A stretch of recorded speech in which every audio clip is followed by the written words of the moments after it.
Hallelujah. Ke bandit. We chaka mot, we chaka lor. Nerin ke chukir to bandita. Achin koi chaka ting. Channel. Achin koi chaka ting. Achin koi chaka ting. But achane anche ben jabal. Ku kaya ngot kanong ran trong ben wala koi kero. We koi ben ke we chaka mot. Nerin ka un ku jong di la jak. An yan koi duana yak. We bala tingala. Anche ben jabal nam. An kor ba wera nyalaj. Ba be share kana wut ka bandit. Jabal nam yakol. We chaka nyot pictures. Ka pinnam. Ko la cha ting. Ku piul acha ka ting. Ku jela gi kech acha ting. Ku team acha ka ting. Ke kaka aka kinyale kecha. Aka kinyale awada. Ku ke kaka aye men ran aye ka ting. Ku ting chekichin kichiting. Ai chiri ke chekam enong men ran. But ke kaka na liu ka e kachin piri tene pinno. E piri chole physical well. E piden pirwa pinno mutene. Wamit keran kujela lai. Kujela kriye chipen to pinno mutene. A piri ke kaka. A piri akol. Banakol ayokuting chede. Ku deng piula ayokuting. Kwa ayokuting chede. Kuyene ke chok deng twen. Deng twen ku chir kichin kida. Wut ka bandit ku yen ya. Ki to men ran ki chor. Ku to men ran ki ming. Ku to men ran ki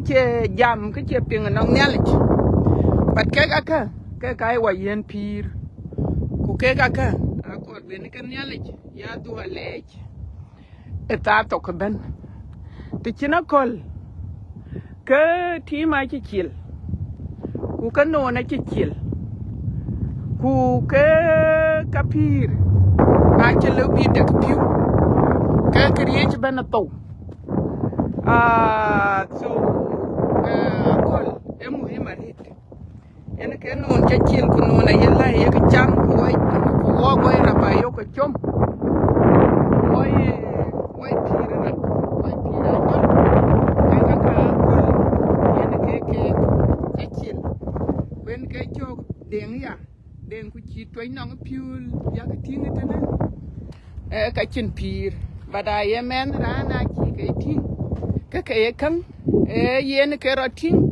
Ke yen ye mu marit. Men ran. So we ta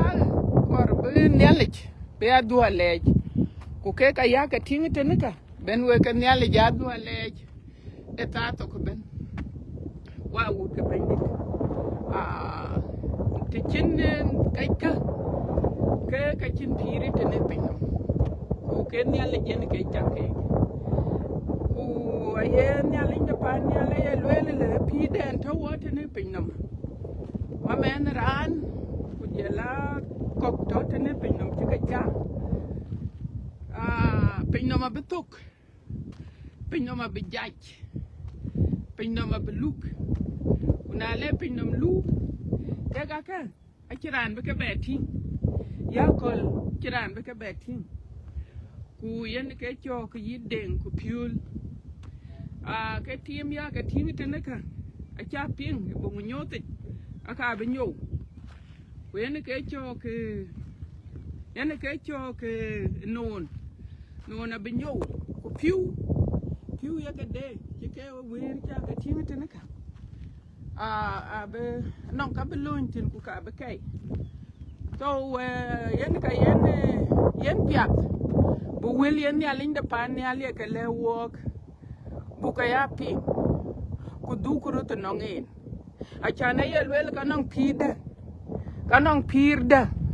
pir ben wala ben me ran che gambla pir ken yen chan pir to wotine abetu a che pir pet e pir to jong rai ko ku men ran ku ke pir to men ran ki chat ko jong rai chi ku ka chin ya linde pan ya le chin yar en ke kon chen wo ke toy wan tung de chu kirto bu wa bele pionde ku piona wa a chi e chu kirto wa chi belwel a chi bele wok ku kene yen ka yele ko yen ka ye pioj wen ka ye jwere ko nim a chan bi men ran be pin ku bedu nang nyale wen ke yen le we ke ya le ka yen ya linde pan yal a chi kor be ke wel ken ke be ka ya pin cha ko kol a kor be ka ya pin ku loy ke nyale inde pan yal ya ye le ke te wo ko pin no metena ne nom de en nom en ke te wen wo e pin no ku nom de nyale cha yo ku dak en ke cha pin ku ye le wo chre loy wo de wo e nom de nyale cha yo ku dak would ka bendi te ta ben nyale be do nom de ni che en wo jamana kol mana kol nyale aya yen nom ku yen ke chok kriye ci ben ci cha jamana yi piu ku yi lai kriye ci ben ya chu ku ya ni kriye ci ben aloy lo ni ci nyale le ni be loy en nom kana ya chu krito won e wun a ci be yen nom tene achi yen nom e ke chi wun te le ken beloy achi beloy ku yen ke ya nom wa chu ping ya da e bung gochi ana da ka brem e chi nyale che tem I hope that where would ka bandit etene chana ko la wera red ya lwel ka chin ke pia dial ke ting cho ka en kan chiro ting manetene. But I hope that people Abraham Chinelli Chachi Yo Kulwell Bewinde Isak Bella Joy Kirikui Bella no Abraham Rod be Jor Kulir na lo Abraham Kujel Takinlum Kuyakor Bewinde Jal no Betemru o Keten Yanaka Chene Malaika Rur Malaika Ben Kulwell Dunumen nak kekene belwel ci bible ci lwel la Abraham e pione ne ale a ci loy nungu e ci ne ale yo ke be menda la no go lum kuler ku ko la loy ene ke chokda waye ka yo kulwel ke pione ne ale ci ke a ci ya ci ko to ci jwer wo ke pione ne ale ku pione ne ale ci yo ku dak way no ma yo ku dak kene ene ka wapa kana ne ala jwa wut ka bandit ko kene ene ka yelwela rek ko ene ka juir ya chu krito nom a ci be nom wun wun a ci be yen nom ko ka ci wun a ci yen nom manon gilen ladro bay toche golwela awa yen wa nom ago wa go yen nom go yen nyal inde panel ye chukrto yen ka cha bitingon ngadi a che bay toj ladro a che bay toj ku kene yen ken no ku kaka akai tokene yin ga tokene en chen wan nyal gam nyal inde panel atio bagam ku bachol pionduich yen ke yen nyal inde panel aye kor nongin ku kaye kor nongen pin no metene yemane ne channel wel ko bible ka lwelen pin no ma bituk pin no ma bijaj ku ke ka beliu ana non kai ko monim e pin no ka a ci bebeto a beliu Quran kingdom ran a kin ka pia de beti e ma ci ka biatin ke chol ma nya ber en ka biatin kwa kin da biatin ko ci gam abela to abela chen kan ne alek ater kwa ter wade ku ke ga ke ka yo ku ke lwel ku wo wato bungunyot yen ka weten e ke pe ke ben ku bungunyot a chin ke dit ya kor ba ya jwatin e ke chin ne alek lwel yen ka ye lwel na che lwel ya kol abichol e ka chin ke dit e ka le ko ku lwela ke chin ne alek lwel ka yen wa wut ka bandit bungunyot chuk dit tier kuro war a chen we ping tin we koi en follow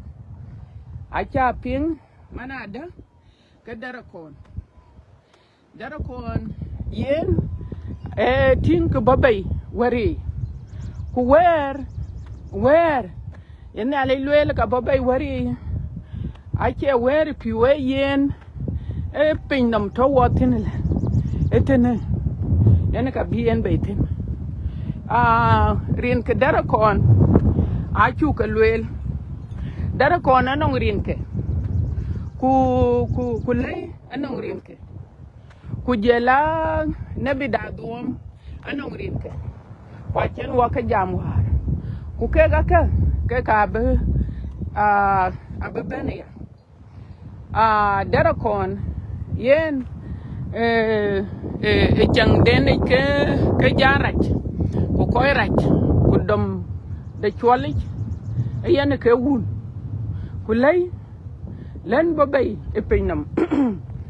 yen ke ngadi yen ke wa ku jelane bi da duom ay cholaya ku ka babay e pinam ke abeben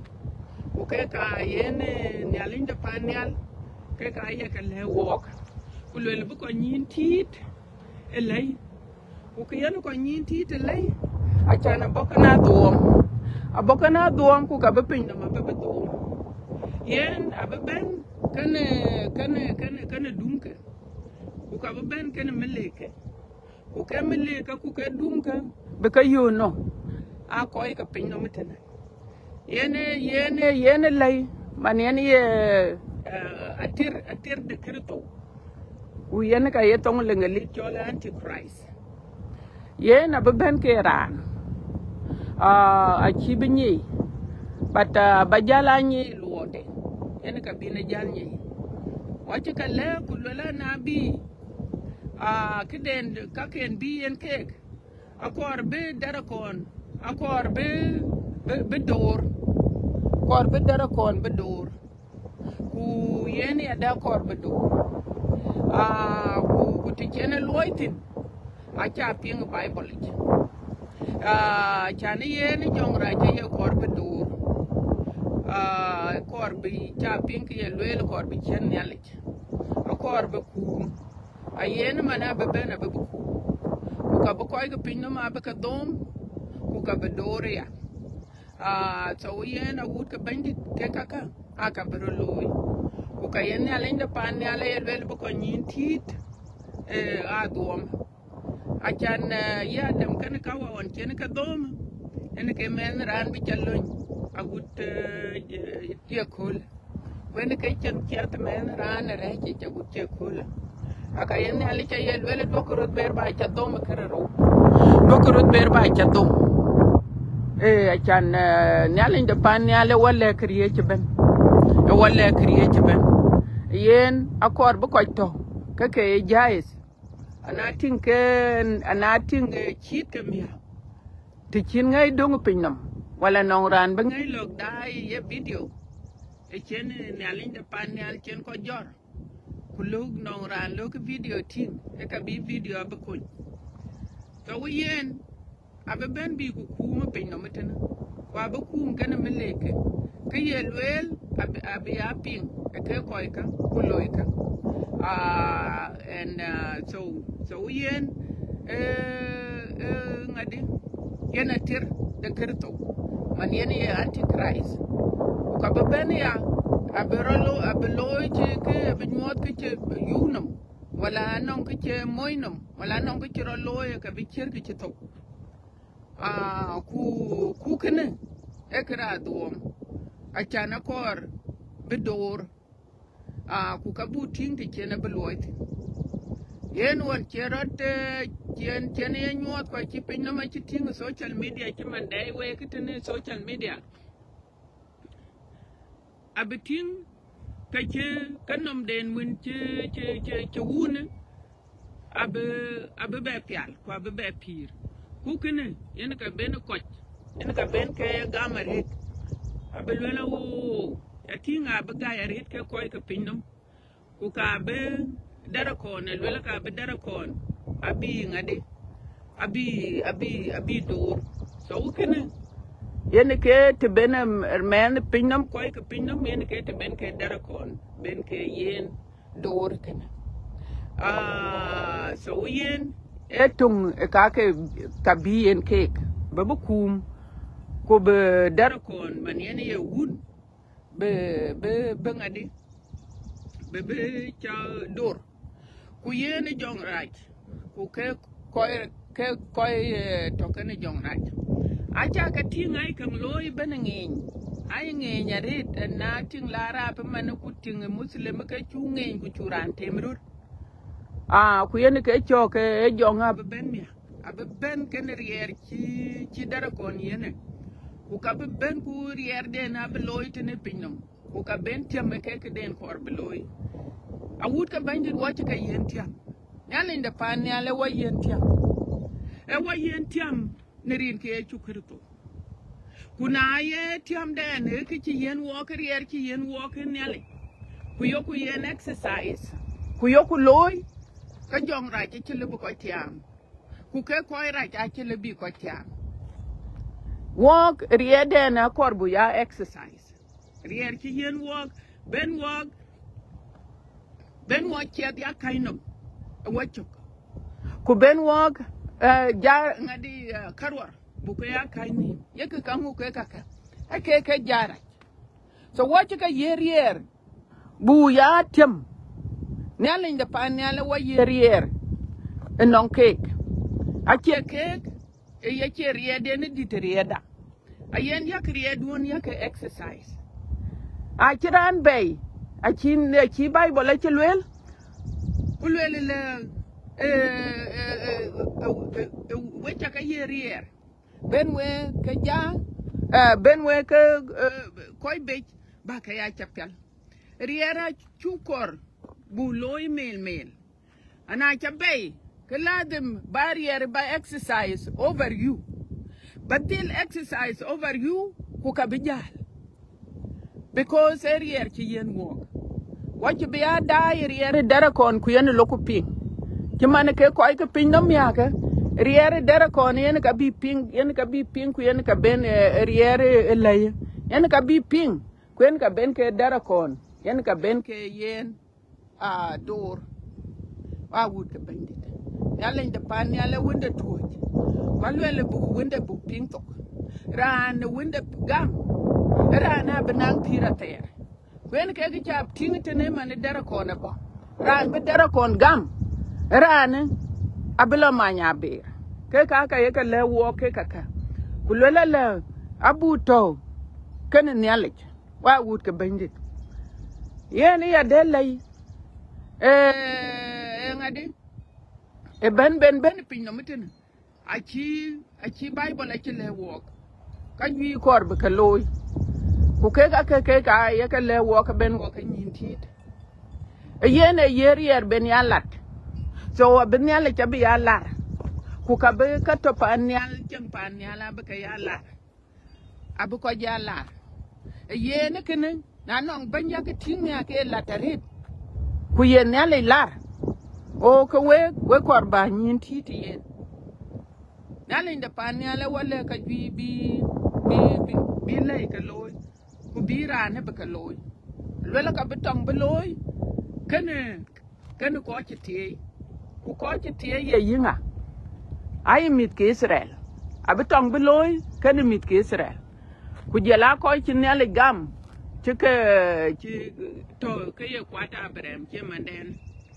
abitong loy ken ke ku yena no ka ne spirit da to ne mane pin no makatar ken ko tar ken ko mana loy ka dir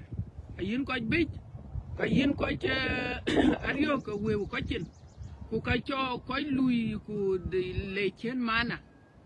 ku jela create ben yo ku kor ben mo pir ayo kor ber yo na lwele ne ba no nyale ku ban nyale gam ka yen ka lo ku kenginom ku le kor bi la nyai nyale chu so ka ja ta tong ku tong e tong chitiam ka chen wa ber ba jam ku lwel ku wo ka palwe nyale ken wo palwe nyale che wo yer ku de den chi yen wo ka lazim bu di exercise anon ki ku jale reki na yere loy career ci librier career kin yalla ci yenin ku ci yenen a ci libe be curier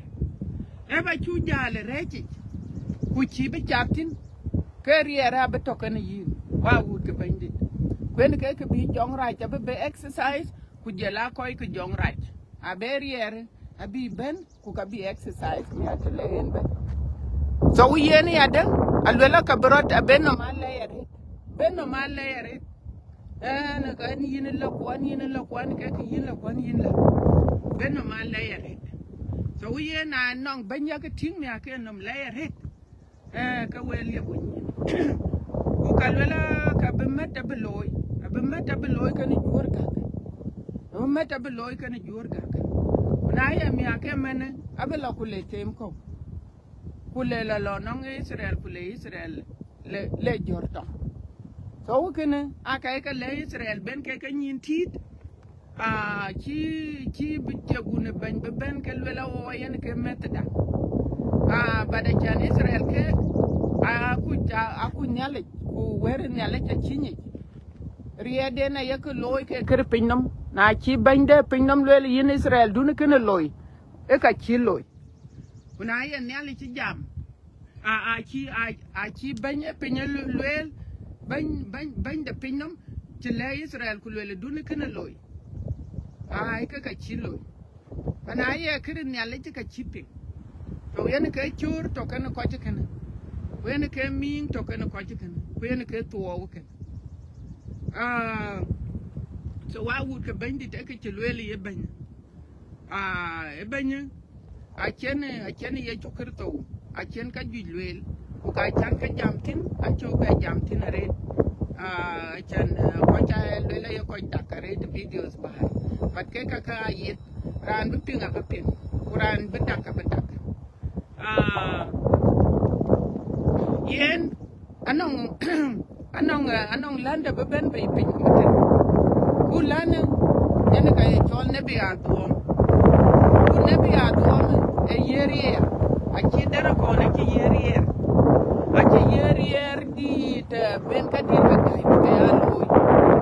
be ya loy de lan ba bay warin a chan be lan be gam ku tumu ka be ka loy abu ma cha luñ panial ma cha luñ panial ko bi ko tim ko cha ba gayare ko ga pin no ma niar ka dir ka gay aniar ka dir ka gay en ke ko an yen ke ye chukir to kwancho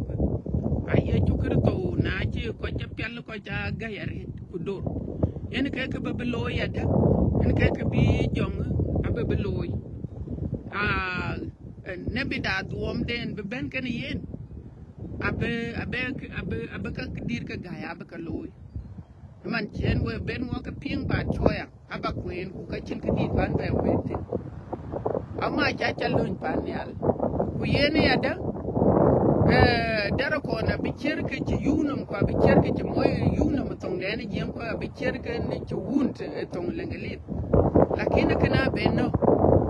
ku ka lola aka be chapel aya lel kene be adome yene ka ko dome ku koy ga pinnam abe ngade abe gayaret ku gay ben ke gayaret abe darakon abi ngade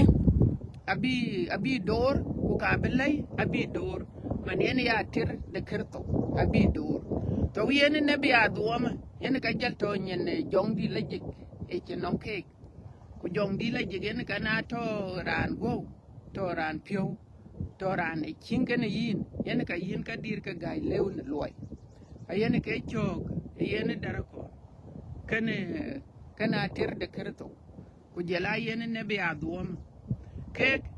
a be ka abi ka loy tene pinno kwa ben ke ko dom kwa lela ke tok ben bi dom ku jor ben bi dom ku kwat mu ben ka to pinno mitena lela ka bi ka dom ayene kene akwar bu ko nyinti we ko ke nyale ko ke nyale kwa kwar bu ka ya share ke kaka a dururi ba video di share bate ba la le ko ke to ba la jam ku lel ke le ke ci bible lel ke ku bible e chogdite e nyot chogdite tier ku diak ku chogdite tier ku ro dara ko ne ka chu ping ka tar kan Israel ku mane a dom yen ke ben enon ko so ke ka a ben wa kan yin ti daret ku ka kar ka yen ke yen ya le kor a che bran be were ne ya ping ku le her ke ne yen e ba ya ping ku ber ba la le rande a chan ke ka to bible yen ka yen wo ke yen wo chu ku bible a go ke bela queen e we so ke ka a bero loy te ne pinam wa wo ka bandit en war anti jam e banye pan to wotin anon ka nyot ne ale kek e loide bata che yen ye boko yen ye rana tira che ye bat ka loy kek abi cher ka rana tir lakina abi jal rana tira baka ka abi jal dirare banye pan e nam layere ku banye pan cha pingwar ke lwele na chi yen ke Israel chilibet e ka ache jamran nyinyale jike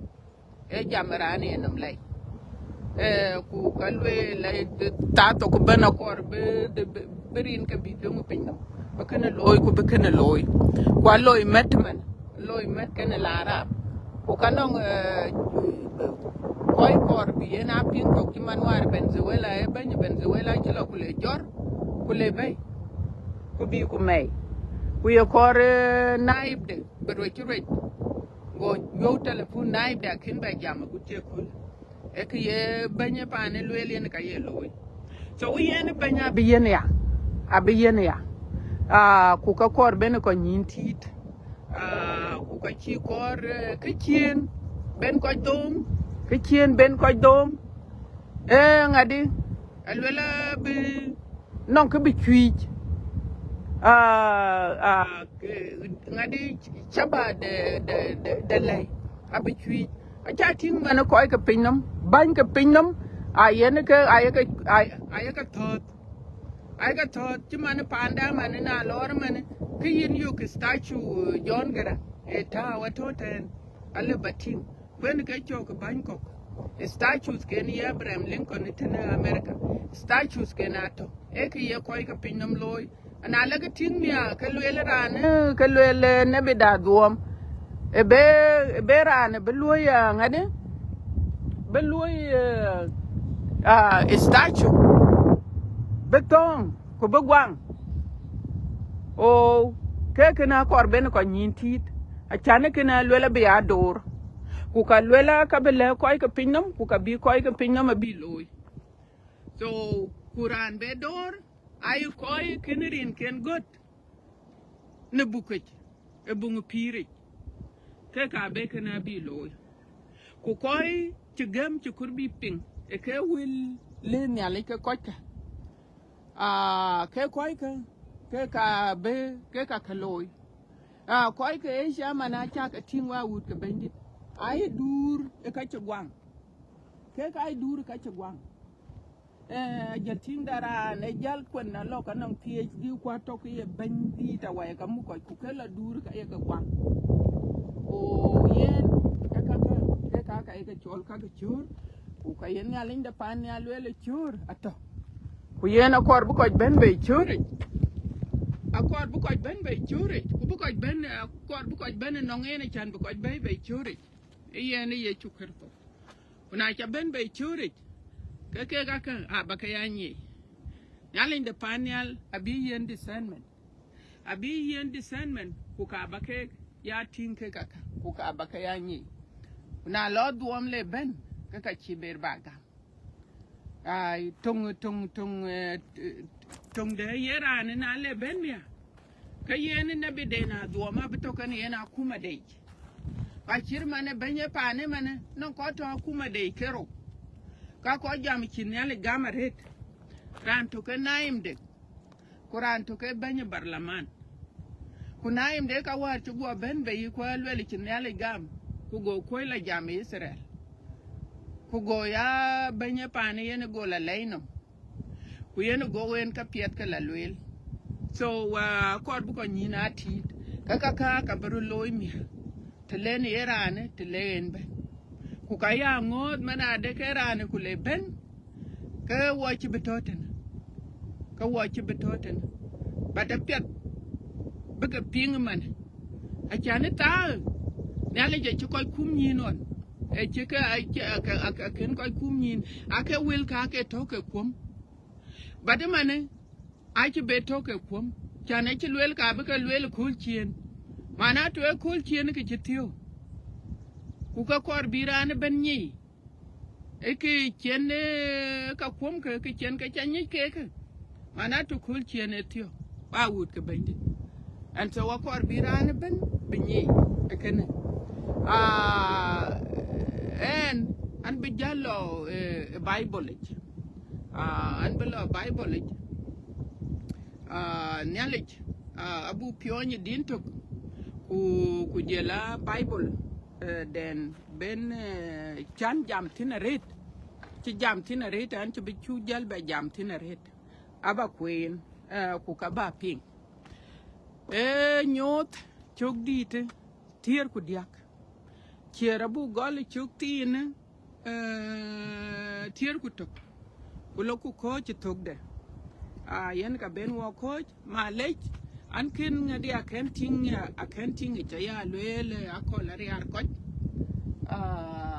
ya bela piet ya yu benga ya tete yen kana ngayan ben de wa ka yen ka ben akol nyenta pin ku ka video be atinga piet we ke karba ka nyot pinom ai chirma na kura yen ke cha tinga tana e mo dawo na lerel na lara long ti mane long ti a chawo e mo dawo to ke kura yen ke ta to pinom so yen an be video an be radja nyod we ke tana be din to ka baker yo ma di tetene so ngade piet ke aywa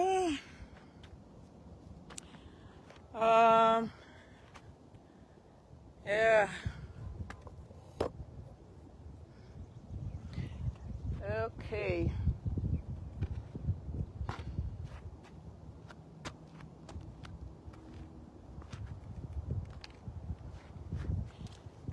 din to ken ka baker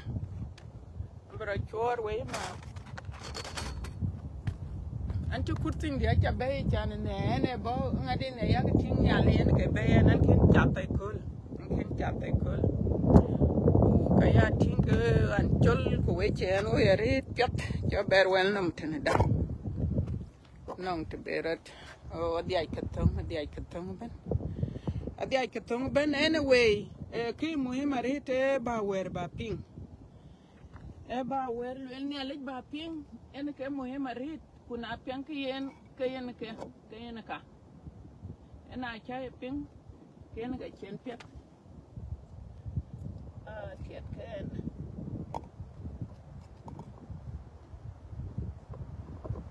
a cha yen ping ken ke mushkila lakin a piang ke yen ka pet arit okay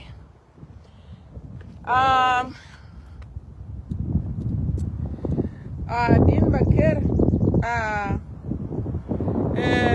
diar ka duorato ato ngadinyen ato telefonyen na chin bumalwal ku chin to towen tin nongin ka le ba google ale ba google ku lele diet ka duor hymns kalas aka banyal dier to bumalwal cha to tena ato telefonyen chin kitab to kan yin ka kalu ba ka yu telefonyen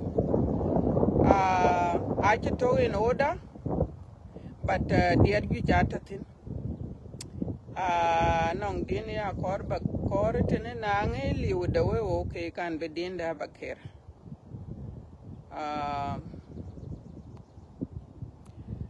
and kor okay yeah long the okay yeah din kar acha be doji yu tin but diera ato tin ka dia yidit tedit ku the tem ku yidit tedit ku ber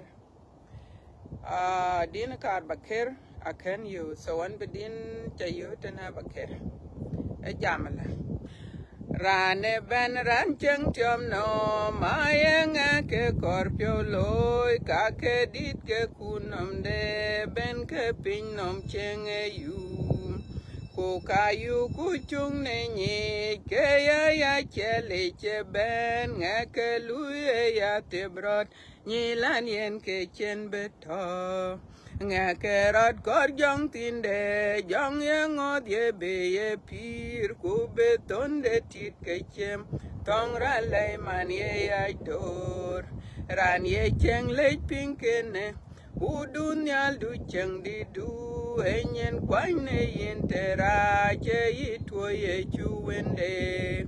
ye chukir to du edu mena chira nyong ne yin e bobi nyod unyal nyuten ye di cheni nyar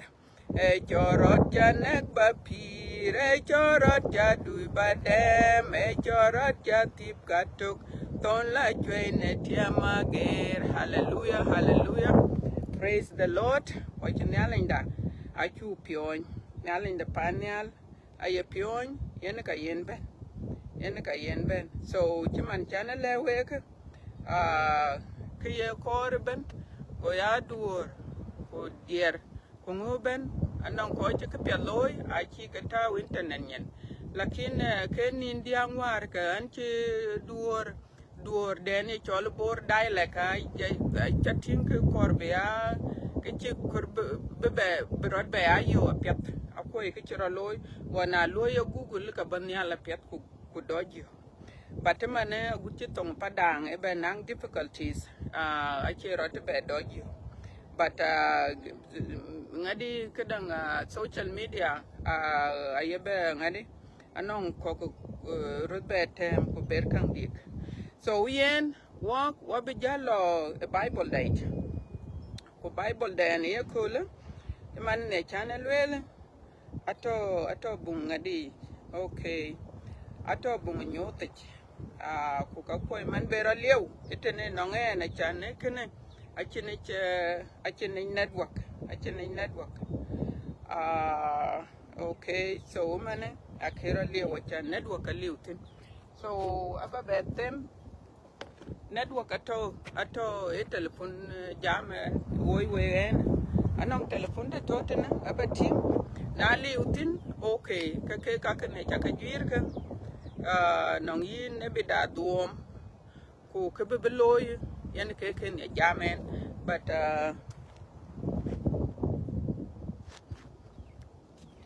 cho jatieng ye telephone ke rowach ni network nongen e telephone tok yan ka nong network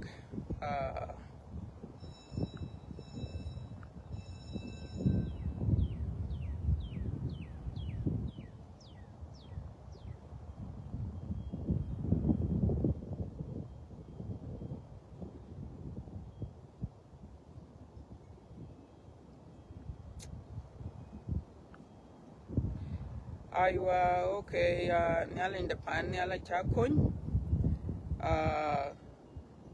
kana atatin ato telephonage so aba queen wa wood ka bandit bible la jamela ku ngem landa ne tuk tiop ku nong tunkero aku chit kaka nyok alwela ku nong tunkero ka chit kaka nyok ku jem ci darakon ku yeri ede lan tueng loy ben ne yenyen ku cho tiop kana ko chang nam cho kay lan tueng dor lan chene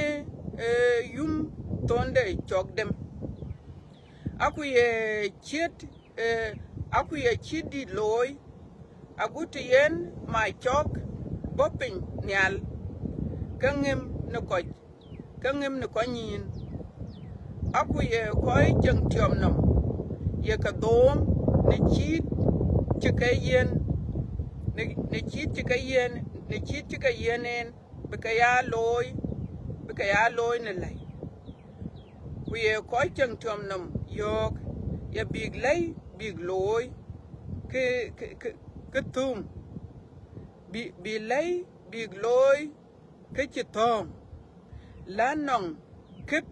de tep ku ye pir ku chitaw be ke chitong quotic way ke chitong de lay be ke chitong de lay be ya jam aku be koy chang tiom nam ku be koy chang ke chitong ku be koy ke chitong de lay ya dor ya chong nak alwela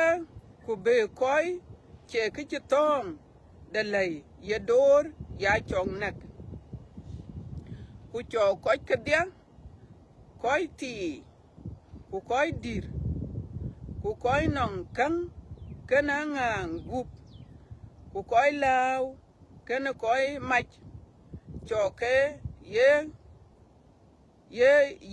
chit ne chin twich ka ne kan nim tok ku chin ran bi ya uj ku ye gech ye yaran nong chit ye tok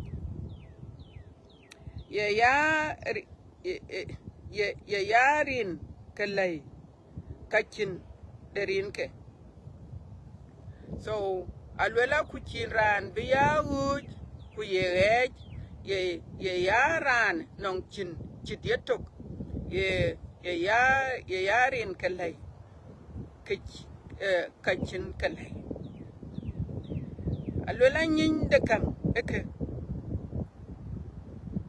nera nong adut ne kwen chin de lay ne kayen chin de ran ku chinde ter nyen de tem ku te de tem ku de tem okay awut ka bande ke chakwen tene e were ni alay anong ka bich okay kaka apet ba kanyi yen rana duom ne e jole ne be aduom achu ping mane eten e chen wo ka kwen tene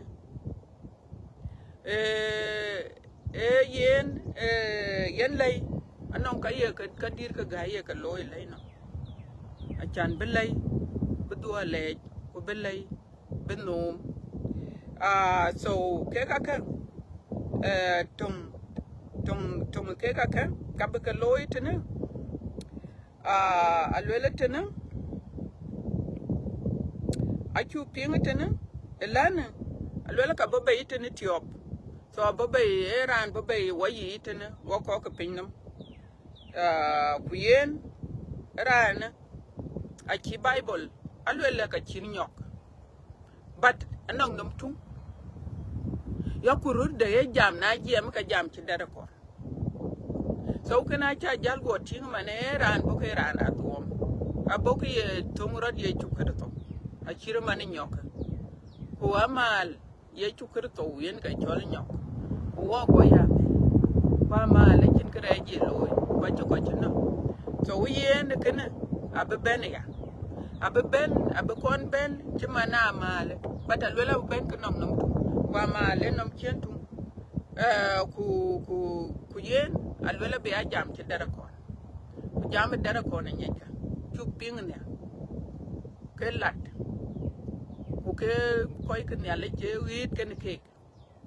ku ke koy ke ne le ja ye ke korbe ke no so yen ke na ye ran ku loy ke ka e ka jel ka go ni manade ke yen a che ye chukrto kan yen alwela be ben before ye chukrto so yen ten alwela ku yerier de lantwing loy ben yenyen so yen a yerier on ti jamne e yerier kurier yen ka lu exercise yen ka chok da wo ka yerier kurier de ne ladan bu di exercise a chan jamne alwela ku chotiop kene ko chen enom choke ye lantwing dor lan chene yum tonde chokdem yatin alwela ka bukoy ka pinnum abe ka cho yele ngade dor so yan ke tonga ka twen bien ke una dor jok ran bi jok be dor karane ache be arane nyale ku ka be ben ka be ka loy ku ke ka yo yen wo ke Bible ka queen ku ber ko duopen achan benyi ka be loy yen lay ku ke bi nabi adom be loy nebi adom yen ka cho lay chadem to wetum ka chika loy chan ben ko dom alwela ku ye chit alwela ke chidila wa loy ku ye chidit loy aguti yen ma chok bopin nyal kangem ne ko nyin so kanitin e kina bu ko dai social media ku social media mane akor bu ko ja careful na yok videos ke nyot ke kwanon ko nyot videos ke du ke jal go gam ben video nyote akor ba kon be akor chuk chanen ke te ben ko dom tin ken anon ko videos loy ay piula ye ko loy ke ye chukrto ko cha latin kuler loy share kulele ye chu kwa ken ye chu ken wel be abene ya alwel ye chukrto na le ben mi aka be ben kutunga bu ko panel kuma laika ju cha be kati kaye na de ke chen ye chukrto be ala ben piule che ku ka to ye to ku kule lo share so ke ka duom kwen ke te ben ye la ne ko be dom ye na ka kor bu ko nyintit especially ko ke nyale ke ka be ka chu kon to kwa chi Bible la chi lwel ku lwel le yen lana alwel cha ka ko chi tie ya be ka dom abu ko chi tie ya be ka dom to ko bu ko nyinti adu ma to man ku yin chi kurbi dom a domin ku lo ben betin ki lo ba ngadi aba del ni ale cha lo ba wo so yen ka alwel ka chi ta ye loy ku chi ne eloy ka de ko kwa bi ko lela chaman wara chatin trame ch moy war ka yene ye yichi ke be moy alwela nong ti alwela chenom loyl go dango ye moy aka chatin ke kwer koy ke nyale cha be yo lo nyal ku lela wo ke nyale ka kon tram ke nyale ka kon tram ku je ke de yene jira ret abi yene yamya na lo rane le ben ku bi ku loy ke ka gaiga eka bi ko ja bi kwan chok ya ku tek de bi ko ke nyale ke dom ke but ko ke pinno me lela be ke dom ke de ko to pinno kinerin ken got e kitama pire ke ka be ke dom alwela ku ye koi cheng chom nam ye ka dom ni chit chika yen en bika ya loy ne lenyen bika ya loy ne lenyen aku ye koi cheng chom nam yok ye big lay big loy ka chito kanting so yen ina bi adwam abu ko yok ko to pin nam ben abu ka yok bi statue de yera ne bi loy bi gwang ku statue era ne abi kriye ci bana bu gwang ye ko to junub wala ko to chumal wala ko to america lol ka bi gwang so wa duom token anong ran penka jam ku le banya abeloy ka tongrat ku loy ka do ka gam ya duom alwela tenang alwela ku ye koy cheng tiom nam yok ye big loy ka chitong lanong kep de tep ku ye pir alwela ku chitaw be ka chitong potik we kanting so alwela bu potik we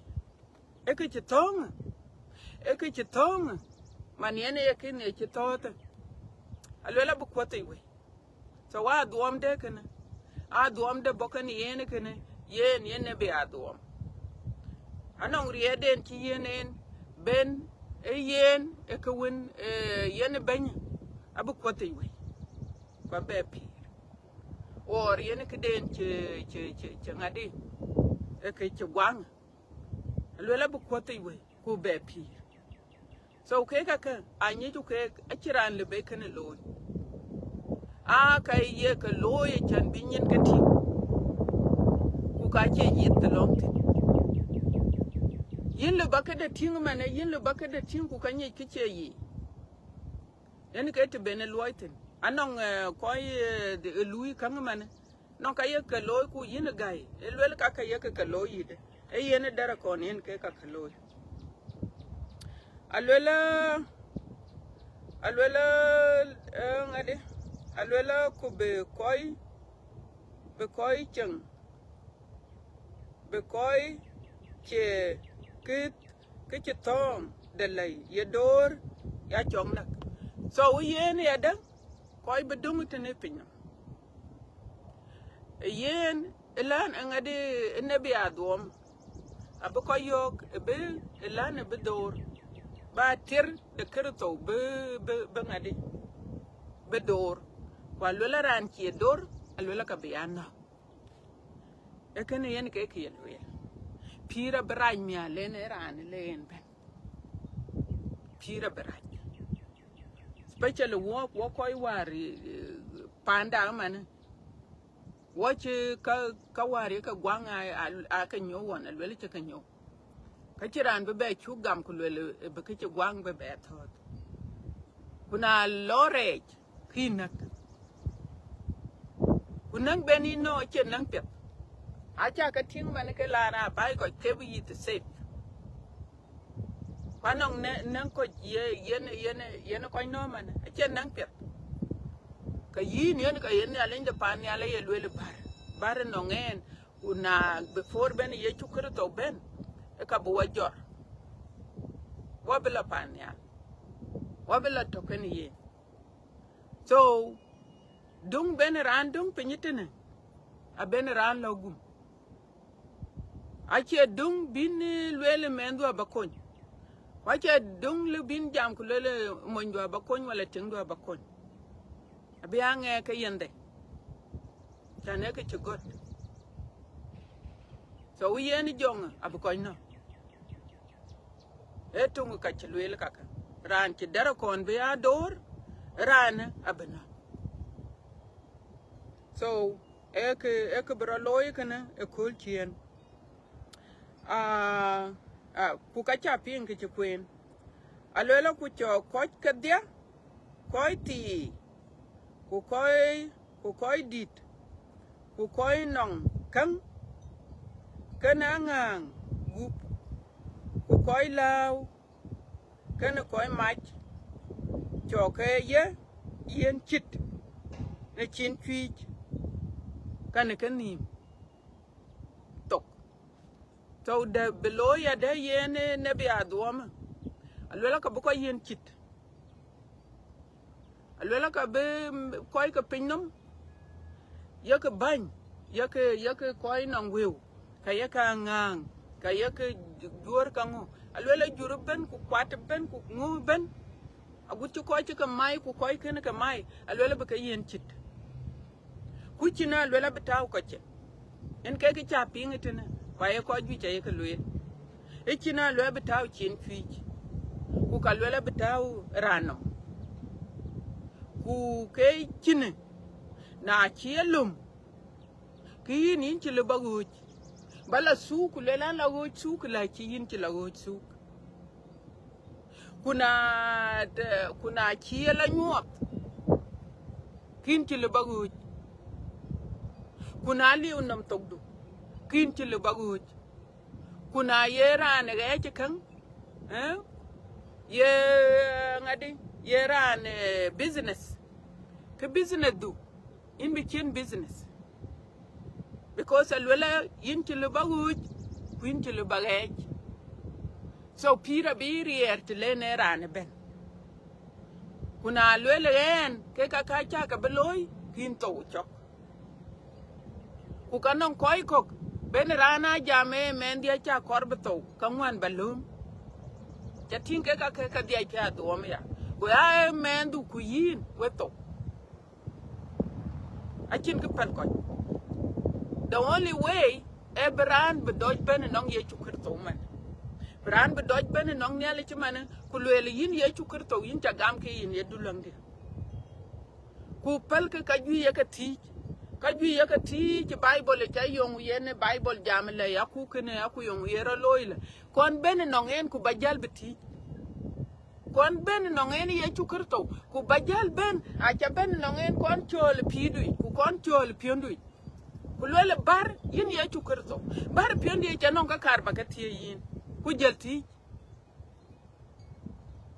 ku ka be ka le yin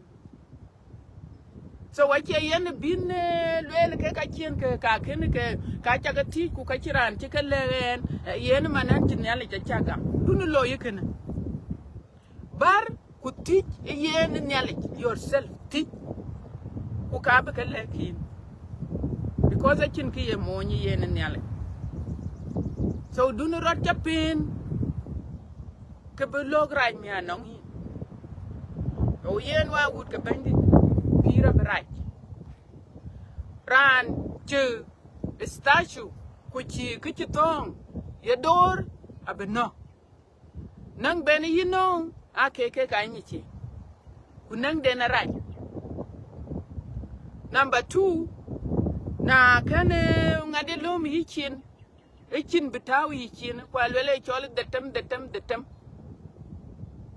bot ke detem ku te detem ku detem la bitawi yichin ku te wonam kuna chielum kin tuguch kuna chielum kin tigech and at the same time ki la to wuri chok ki yongu ki chaloi kuna lwele ka chalo mala to wuri chok ku yin kin ye chukir to gam krana ngot kala manya bir ene ka yen piat ba ben nong ye chukir to men ku ci jong ra ci bi yer nom ku lwele nan ci bi cham ku nan ci bi ka cha ka loy because an ci ping kreran ke bi kon en yale ye tok jan jong ra ci mana dom ko ci won bi ca dom ko ci won bi ali bi ye no marir bin ke de ter ba ter ku ka nyira ande ke yelwet ku ka ter chane ci jokko ci ay ran chor so wut ke bandit ke ka ye ka lwel tene ka ay wel ke pir ke ka ye ka lwel so we cool chien a chin ke bidik nong men ran la beliu ku ka cha ka ping so nyal in the panel ay lwel ke na ay lwele ka be ya ran nyin da kan ke ne ra no ngadut ne kwen chindelai so kana yen ke bayan bablwel ku ke chuka ay muhimaret yen ke rana duom kon ben kalo ke yi twala kol kin ben alo ke yi de mai kin golo nya pin nam nyo ran yen ka kon ben ku ka kor binyi man yen ke yen lar bi a kor binyi a cha lewe ke man kwa cha queen na non ke kiron ngai pinga pet kan yalla inde panyal ababela ti ku beran ber ba queen ku lar ke biya la ko ko kana lwele kene aller bi yalla cha le bi la ti nya ku lwele kana cha pin ku ka kana la le ko ko bala lwele wud lor ku le ko queen bible ku lwele ke lwele bible wala bu ya keta kul ku wako ku chol ku long kul ku wako but alwel ni ali ci bible ni alwel ni de bible alwel bi ni bible yen ke ko yen gamadot kuna ci bible ci ni ke lwel bible ki yin dom yen ke yen di ba bible ba ni yen ke yen di ke yen ya jam nuom ke ayake wit nuom ayake wit atie ayake wit logic ayake wit kaka chan bilo ko ni inti lu ba ke te logic ku yin ku logic yu wal wen ni ali ci ba logic kuna ku chene logic ke ba jal ni wut kaka ka kor bi ka ya ni pet ke ka yaka wet ku ko ju cha wet man wen ke ta ken ran ke di wet to mu jim yo kun yale do ale jen ka yin ko ni acha ni che liu ken wo te wa ka ware dur yen kwar ko ka dur ja pa ne jim agutu mer ko agutu wer ko na chin yale ci ko nya ci be man aka ci be kin gorin yol pin ku yelong koy kon yelong mitku ku yelong mondu yelong tingdu ku yelong kwadu yelong koch ci man mo seto na ci ne le pioria ke Israel go kalwel ne le ci mo set lang ka mo set lang a ci mo set lang ke ne le ci pelmit ke Israel yani ke chok duon ye kol longe muhima red wo ko ci ne le ci ka bay ku dun ku be du chien a wut ka bay kene yani ke bayan babele wek babi cher kene wek weren yalech kuna non ke kiraping we ben yal inde panyal abad ya tie ka jane jam kene ko na non ke chirot ping ke lom ka ku yakata ku leka koy ko wa wut ka bay so ke chuka ay muhima red chok di te tier kuro ku chok di te tier ku diak a chan ka witin ku nyale cha bo jwa so when an chibla twing nan bu ko chitena nerin ka wun kuwa ku jong di lajik amin anon ki cha ya wan ka ba be ya ngade anon ki cha ya wan ka ba be ya jwa ke chukul to beren lo chuk tier ku wan ka ba be la tu yen wo belong a wut ka bandit we ko che ben we cha ka mot erin ka wun ku wa ku jong ni la jek an kerin che lwelen ya an ka chol Rebecca yang a jang ret an ye chu kerto aya gam ke ye dulong dia o ya ka long ko ka nyalech we ko chi nyale gam ya ka long eret chan ke te ka long ka ju cha lo ret da ko a lui ko ka dir ku wo ti ka yer chan chen wo betiam lemko nyale peng long da ku ne cho da et na ngin ba woni ye chu kerto ale che du ku yin ya ko ba pingit nhà lên coi phiêu in du qua lệ cho cái biệt cho cái lối walk in du qua lệ baba ne pel chin wa pal karai ko wo men adam o coi cái pin nó mon chin wa thôi wan trong đi cho khởi tàu be be tàu no walk o be walk be be na re chi baba bo luak be na re chi e kana en ni du ko ke loi pia du yin ya ko ba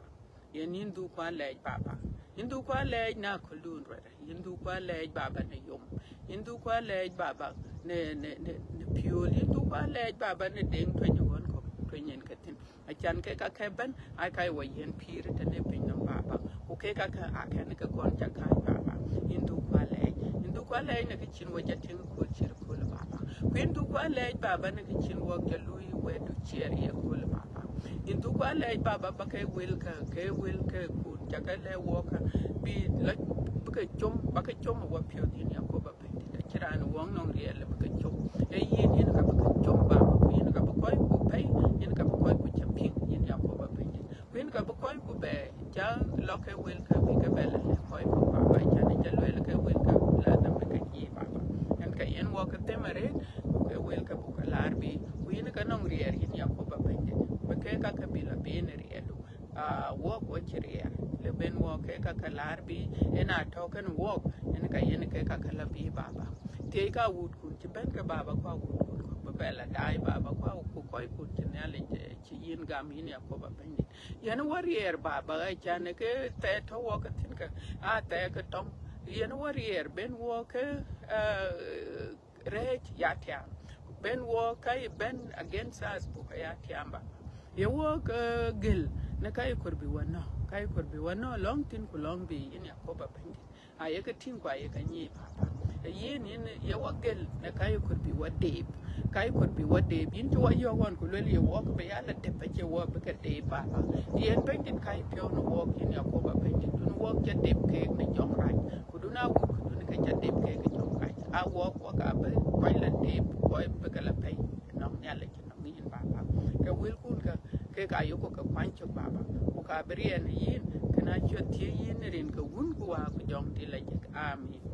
amin thank you a wood bandit we chaka do ledge anchi tok we chaka mo tan ko chaka ting rin ten we chaka mo ta rin ka wun ku wa ku jong di la je ke be an ya li ya to kan we ta to ko ben thank you